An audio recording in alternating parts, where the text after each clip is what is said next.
오늘 하나님께서 우리에게 주신 말씀은 요한계시록 22장 20절 말씀입니다.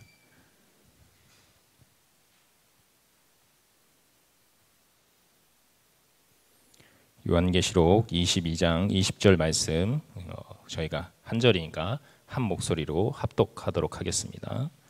이것들을 증언하신 이가 이르시되 내가 진실로 속히 오리라 하시거늘 아멘. 주 예수여 오시옵소서. 아멘. 이 말씀을 통하여서 하나님께서 오늘 여러분들에게 큰 은혜 주시기를 바랍니다.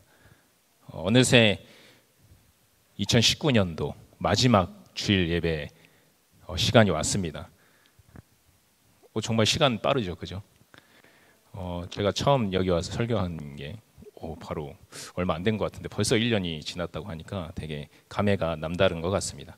연말을 맞이해서 많은 분들이 한 해를 돌아보고 새해를 계획해보는 시간을 갖고 계실 줄 생각합니다.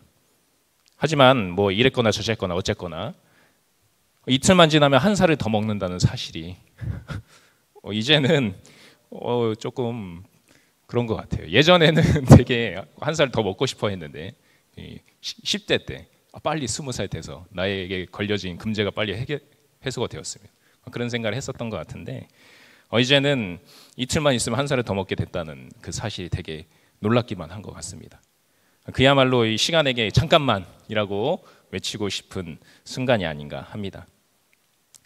오늘 말씀 제목이 잠깐만이잖아요. 우리가 이 잠깐만이라는 말을 사용할 때를 생각해 보면 단순히 이렇게 짧은 시간을 달라라는 의미에서 사용할 때도 있지만 계속해서 이어지던 하나의 흐름, 맥락을 끊고서 그 연속되던 흐름에 새로운 변화를 주고자 할 때 우리가 잠깐만이라는 말을 쓰기도 하는 것 같습니다. 혹시 잠깐만이라는 노래를 아시나요? 네? 그렇죠. 주현미. 저희 또래에서는 주현미의 잠깐만이 떠오르죠. 잠깐만, 잠깐만 막 이러면서 한 노래.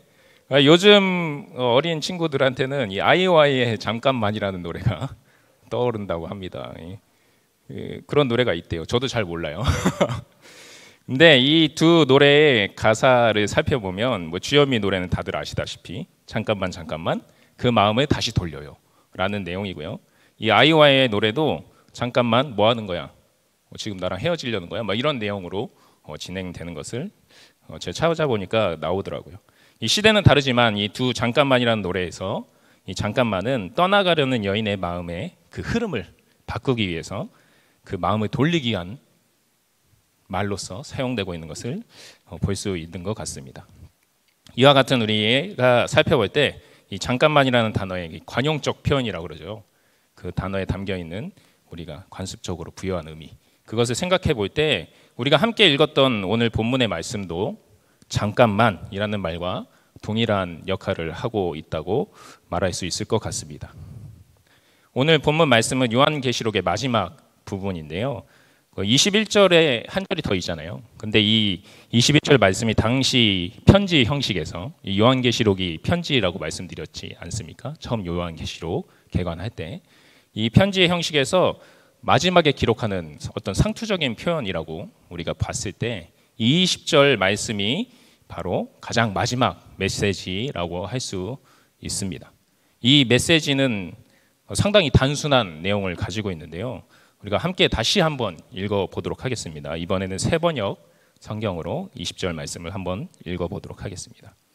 시작.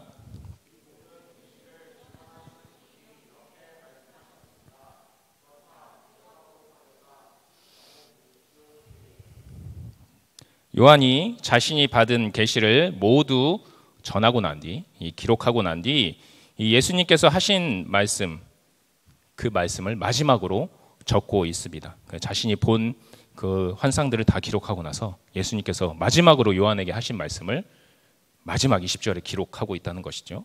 그 예수님께서 뭐라고 말씀하십니까? 그렇다. 내가 곧 가겠다. 요한이 받은 계시의 내용이 처음부터 끝까지 이 죄악된 세상에서 고통받고 죽어가고 있는 자신들과 같은 이 그리스도인, 그 그리스도인들을 구원하시기 위해서 예수님이 오신다는 그 사실이었던 것을 우리가 확인했습니다. 예수님께서 다시 오셔서 이 세상에 그 공중 권세 잡은 자들, 그들의 세력을 모두 깨트리고서 그 가운데서도 믿음을 지킨 요한과 같은 그리스도인들을 하나님의 나라에서 영원토록 왕노릇하면서 살도록 하겠다라는 말씀이 오늘 우리가 읽었던 본문 앞쪽에서 기록되고 있는 말씀입니다. 그곳은 바로 하나님의 통치만이 가득한 곳, 그래서 하나님의 나라였습니다. 이 말씀은 당시 요한과 그리고 고난 받고 있던 그 요한의 신앙 공동체에게 있어서 복음이었습니다. 왜냐하면 자신들이 고통받고 있는 그 현실이 끝나게 될 그 날이 예수님이 오시는 그때, 예수님께서 다시 이 세상에 오시는 그때에 이루어질 것이라는 말씀이었기 때문에 희망을 가질 수 있게 되었던 것이죠. 그래서 요한이 이 계시를 전해 주었을 때, 이 기록을 통해서 요한의 공동체들이 이 요한의 환상을 같이 보게 되었을 때, 그래서 예수님께서 마지막으로 말씀하신 그렇다, 내가 곧 가겠다라는 말씀을 듣게 되었을 때, 보게 되었을 때 그들은 다 함께 아멘이라고 외칠 수 있었던 것입니다. 그렇게 될 줄로 믿습니다, 주님. 그러니까 빨리 오시옵소서. 빨리 오시옵소서. 라고 한마음 한뜻으로 얘기했던 것이죠. 요한의 말씀을 복음으로 받은 사람들은 자신을 핍박하는 사람들과 세상에 이 말씀을 통하여서 잠깐만이라고 외쳤습니다. 잠깐만, 주님께서 다시 오신다. 너희의 길에서 돌이켜라. 자신들을 핍박하는 사람들에게 그렇게 외쳤던 것이었습니다. 또 외쳤습니다. 잠깐만, 주님께서 다시 오신다. 너희의 믿음을 지켜라. 계속되는 고난과 고통 속에서 믿음이 흔들려서 예수님을 믿는 것을 포기하려고 하는 그 신앙이 흔들리는 자들에게, 또한 요한의 말씀을 복음으로 받은 사람들은 잠깐만이라고 외쳤습니다. 그래서 이 주님 다시 오시옵소서라는 의미를 가진 아람어 마라나타라는 말이 있는데요. 이 말이 당시 초대 교인들 사이에서 믿음의 고백이 담긴 인사로서 쓰이게 되었습니다. 우리 옆에 분들하고 한번 해볼까요? 마라나타. 옆에 없으시면 뒤에 마라나타. 이렇게 만나면 인사했던 것이죠.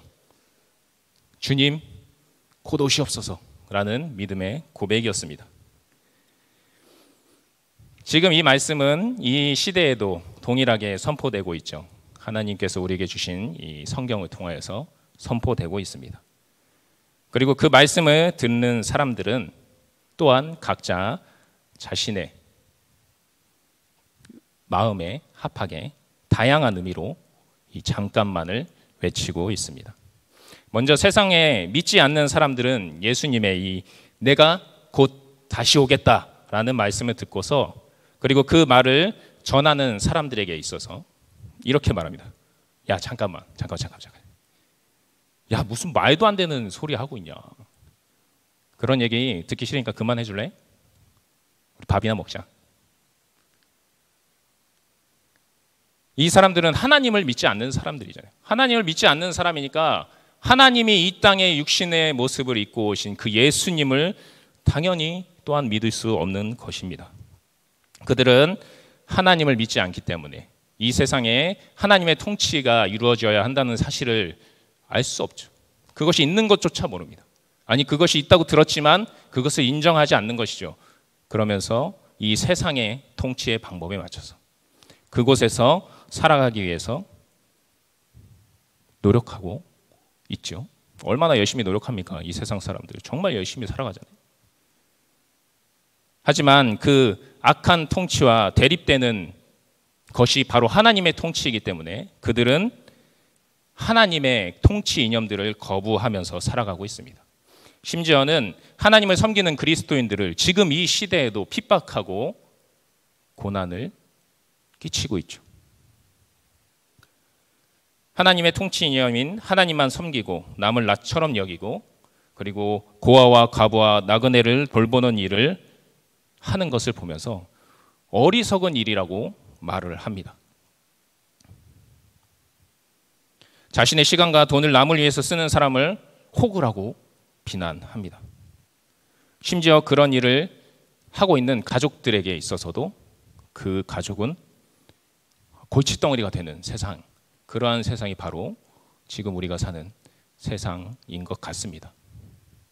어떤 그리스도인이 자신이 사후에 가지고 있던 재산을 좋은 곳에 쓰고자 하나님의 통치에 합당하게 이 세상에 가지지 못한 자들을 위해서 써달라고 기부단체에 기부를 했습니다.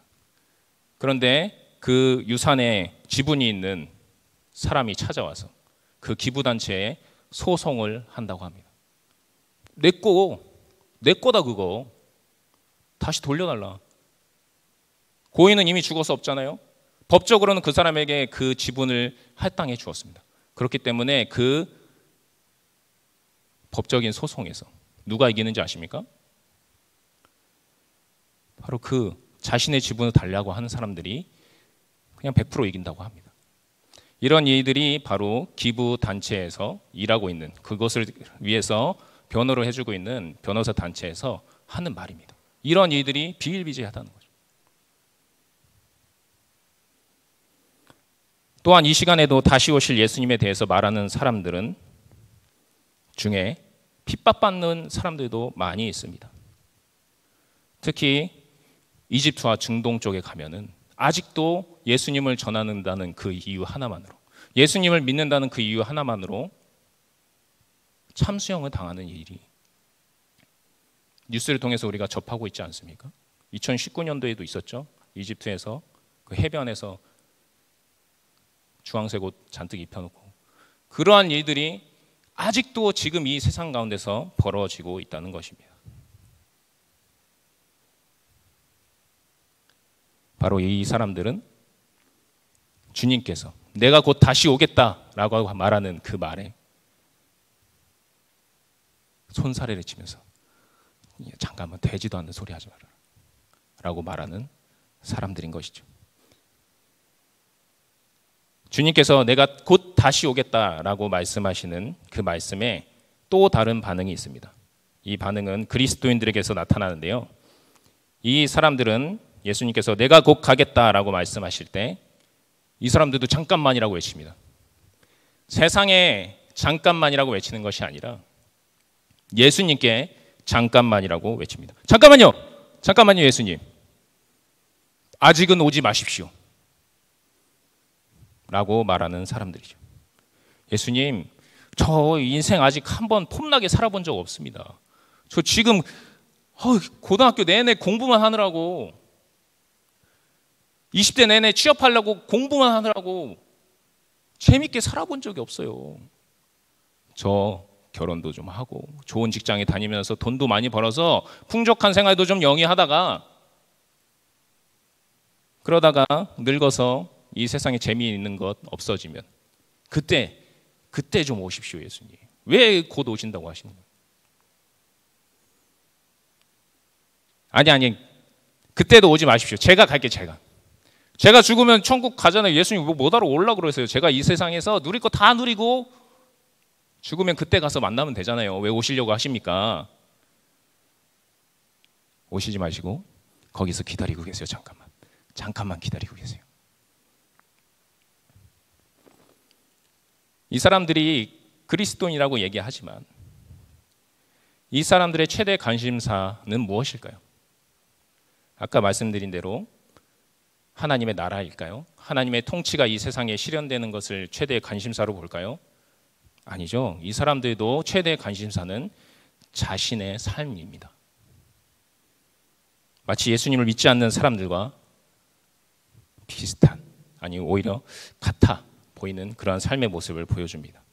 예수님을 믿긴 하지만 그것도 자신의 삶을 위해서, 자신의 그 내세의 삶을 위해서 투자하는 식으로, 야 여기다 투자해놓으면 나중에 대박 난다. 그건 내 삶도 대박.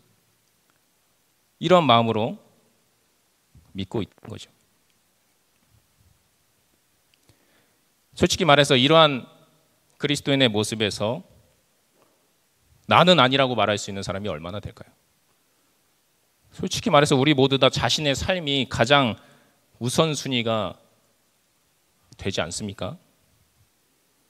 누구나 다 이 세상에서 살아가고 있기 때문에, 이 세상에서 잘 살기 위해서, 이 세상에서 그래서 이왕 사는 것 좀 편하게 살기 위해서, 나의 삶을 위해서 계획하고 노력하는, 그게 뭐가 나쁘냐? 예수님 곧 다시 오신다니까 아무것도 하지 말고 그럼 기도나 하고 있을까요? 전도사님? 그런 말은 아니죠. 그죠? 이러한 사람들이 있긴 있었습니다. 초대교회 때부터. 예수님 곧 다시 오시니까 우리 일하지 말자. 그래서 우리가 데살로니가 후서 3장 10절에서 일하지 않는 자는 먹지도 말라, 이런 말씀 다들 보신 기억 있잖아요. 그런데 우리가 지금 하는 얘기가 그런 얘기는 아니지 않습니까? 우리가 하는 얘기는 자신의 삶이 하나님의 나라보다 중요하다고 말하는 그러한 삶의 태도들에 대해서 이야기하는 것입니다. 자신이 살고 있는 세상 속에서 자신의 삶이 하나님을 섬기고 이웃에게 사랑을 베푸는 그 하나님의 통치를 이루는 것보다 내가 잘 먹고 잘 사는 것, 내가 잘 되는 것, 그것에 가장 우선되는 관심을 두고 사는 그러한 삶의 태도를 이야기하는 것입니다. 그 사람들에게 있어서 하나님이 말씀하신 그 이웃, 고통당하고 있는 이웃은 안중에도 없는 것이죠. 눈에 들어오지 않는 것이죠. 옆에 볼 겨를이 없는 것이죠. 자기가 가야 될 그 목표 한 점만을 바라보고 있기 때문에.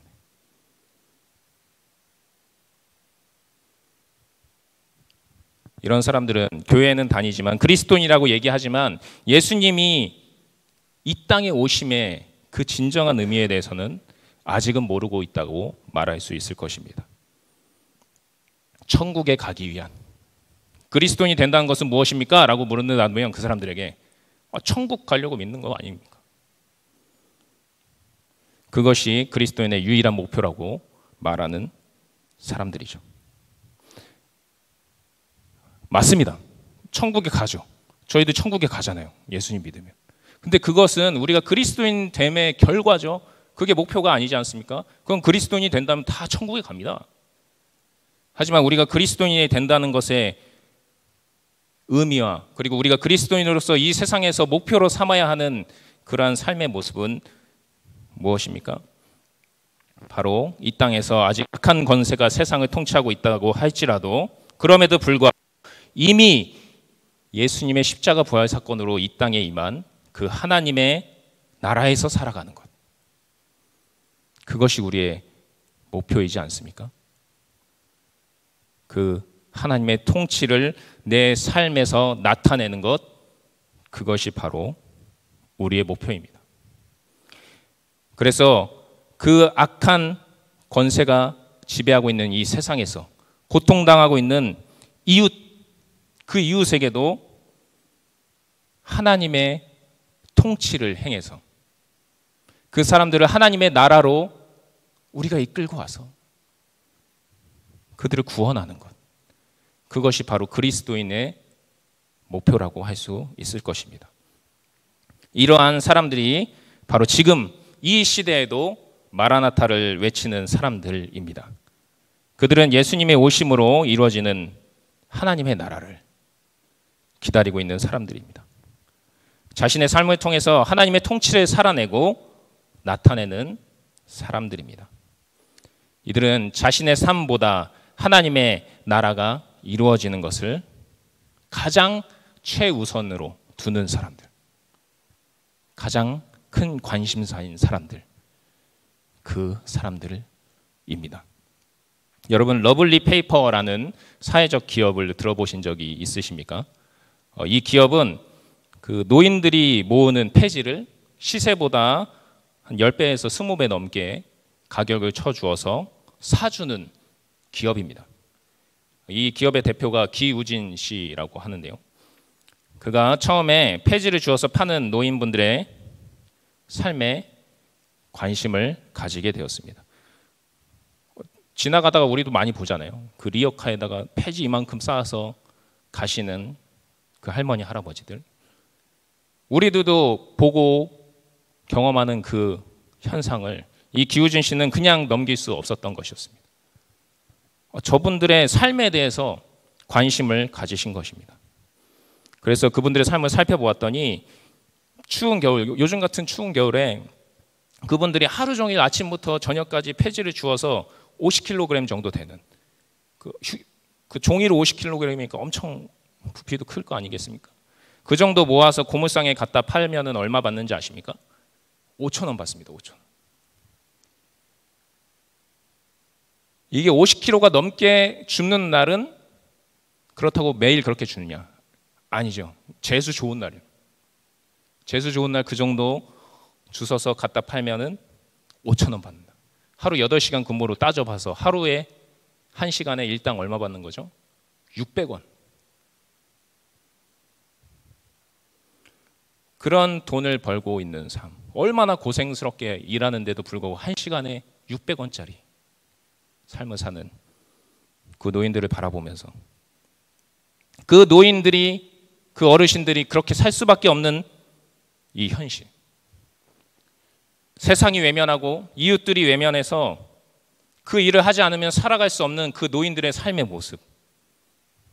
그 모습을 보면서 이 기우진 씨는 내 이웃을 내 몸과 같이 사랑하는 그 하나님의 통치 가운데서 살아가는 것을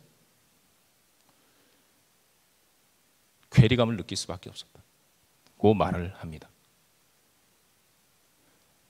내 이웃을 내 몸과 같이 사랑하라고 하셨는데 그 할머니 할아버지들의 그렇게 살아가는 모습 모른 척한다는 것, 그것은 자신의 양심에 그리고 자신의 마음속에 있는 그 예수님의 음성에 반하는 행동이었기 때문에 그렇게 할 수 없었다라고 합니다. 그래서 이 러블리 페이퍼라는 회사를 세웠던 것이죠. 이 회사가 수익을 내냐는 거는 뭐 사담이긴 한데 그 폐지를 주워 오시는 것을 재생 캔버스로 만들 수 있다고 합니다. 1kg에 한 10몇 개씩 이렇게 만들 수 있는데 그것에다가 사회 그 재능 기부의 형태를 통해서 그 그림 그리시는 분들이 거기다 이렇게 이쁘게 그림을 그려서 그걸 다시 파는 거죠. 그래서 다시 팔아서 한 점에 한 3만 원 정도 이렇게 뭐 기부 반 이렇게 상품 파는 거 반 이런 식으로 해서 파는 것을 통해서 그렇게 10배, 20배가 넘는 폐지 매입을 할 수 있는, 그래서 이 기업이 계속해서 돌아갈 수 있는 그런 흐름을 갖고 있다고 합니다. 이 러블리 페이퍼의 홈페이지에 가보시면 거기에 기업 목표가 망하기 위함이라고 써 있습니다. 우리는 망하기 위해서 이 일을 합니다. 전국에 계신 175만 어르신, 그 폐지 수집 어르신들의 삶이 바뀌는 그날 러블리 페이퍼는 망하겠습니다 라고 기업 목표를 적어 놓았습니다. 이처럼 예수님을 만난 사람들은 예수님의 십자가 사건으로 이미 임한 하나님의 나라, 그 하나님의 통치 가운데서 살아가기 위해 노력합니다. 그렇게 하나님의 통치 가운데서 살아가기 위해서 노력하는 그 최일선에서 그들은 하나님의 임재를 경험하고 또한 동시에 사탄의 그 공중의 권세 잡은 세력의 반대도 경험하게 되는 것이죠. 자기가 열심히 노력하지만 그래서 유의미한 성과도 있지만 아무리 그런다고 해도 이 사람, 이 대표, 이 기업이 그 폐지 주는 모든 어르신들을 감당할 수 없잖아요. 그러한 현실에 어쩔 수 없음을, 인간의 한계를 느끼게 되는 것이죠. 그 가운데서 그래도 열심히 해보려고 노력하면서 더욱 힘들고 고난당하고 또한 그 일을 가로막는 불의를 보게 되는 것입니다. 그러나 그때 이러한 그리스도인들은 그래서 더욱 마라나타를 외치게 되는 것입니다. 나의 힘으로는 할 수 없습니다. 예수님. 예수님이 오셔야지만 완전한 하나님의 나라가 임하게 됩니다. 이 땅에서 고통받는 이 모든 사람들이 완전히 구원받을 수 있는 그 방법은 주님이 오시는 것밖에 없습니다 라고 고백하게 되는 것이죠. 이처럼 세상에 잠깐만을 외치며 너희들 그렇게 사는 것이 올바른 길이 아니다. 우리는 하나님의 통치 그대로 살아야 된다 라고 외치는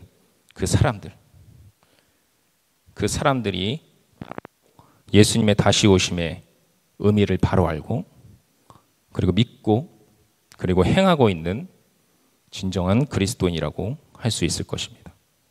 그리고 나중에 이 세상을 완전히 악에서부터 구원하실 그 주님의 다시 오심을 믿고 기다리는 진정한 그리스도인이라고 할 수 있을 것입니다. 여러분들이 바로 그런 그리스도인들 되시기 바랍니다. 어떻게 그럴 수 있을까요? 어떻게 우리가 이 세상에서 하나님의 나라를 우선시하고 하나님의 통치를 삶으로 살아낼 수 있겠습니까? 저 항상 제 얘기를 드리는데 참 제가 대단한 사람인데 막 이렇게 말하면 그래도 감동이 되실 텐데 저도 이거 잘 안 되거든요.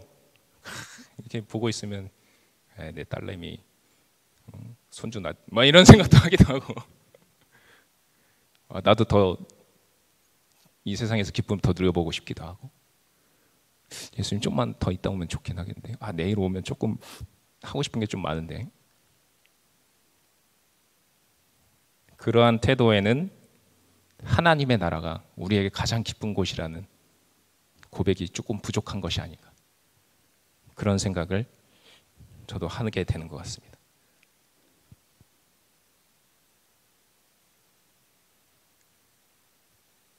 그럼 어떻게 할 수 있을까요? 어떻게 우리가 그렇게 살아갈 수 있을까요? 예수님께서 우리에게 와주시면 됩니다. 예수님께서 우리에게 와주셔서 만나주시면 가능합니다. 예수님께서 곧 오시겠다고 하신 오늘 본문의 말씀은 종말의 때, 그때의 파루시아, 그 재림을 의미하는 것이긴 하지만 예수님이 그때만 오시고 지금 안 오시진 않잖아요. 저희 마음속에 계시잖아요. 계속 찾아와 주시잖아요. 만져주시잖아요. 그렇게 예수님께서 우리를 찾아와 주시고 우리를 불러주실 때 그렇게 살아갈 수 있습니다. 방금 말씀드린 러블리 페이퍼의 기우진 대표도 처음부터 이러한 하나님의 통치를 삶으로 살아내려고 노력했던 사람은 아니었다라고 고백을 합니다. 자신도 와이프랑 결혼하려고 그랬는데 와이프가 교회 안 다니면 결혼 못한다. 그래서 그럼 교회 다니겠다. 그래서 교회 다니면서 그냥 머리로만 신앙하고 그냥 세례 주니까 받고 그렇게 살아갔던 사람이라고 합니다. 자신의 삶을 어떻게 잘 살아볼까 그렇게 고민했던 그런 삶의 모습을 갖고 있다고 합니다. 하지만 그를 예수님께서 만나 주셨을 때 그래서 진심으로 회심하게 됐을 때 그 순간부터 그의 삶은 그의 관심은 자신의 삶이 아니라 자꾸 옆에 있는 사람들이 보이더라는 것입니다. 자꾸 폐지 줍는 그 노인들이 눈에 들어오더라는 것입니다. 그래서 그 노인분들이 그 어르신들이 어떻게 하면 삶이 조금 더 나아질 수 있을까 고민하게 되었다라고 이야기합니다. 여러분은 예수님 만나셨습니까? 그렇다면 우리도 이 마라나타를 외칠 수 있어야 합니다.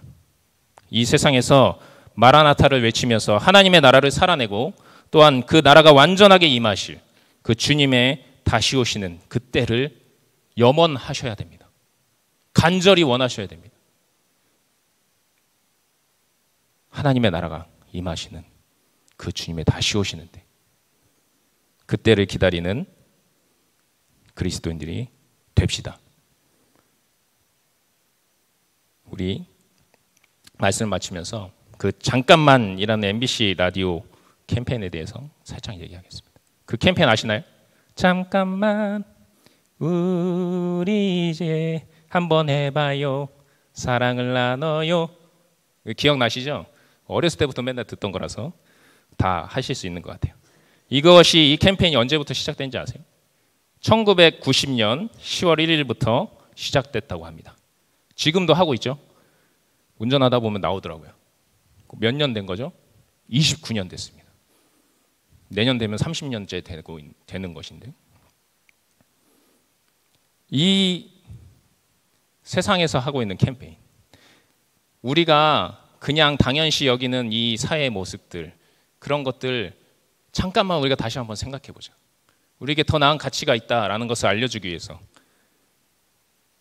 사랑을 나누기 위해서 이웃들에게 사랑을 나누자라고 이야기하는 이 세상의 노력들을 보면서 우리가 내년도 우리의 삶을 계획할 때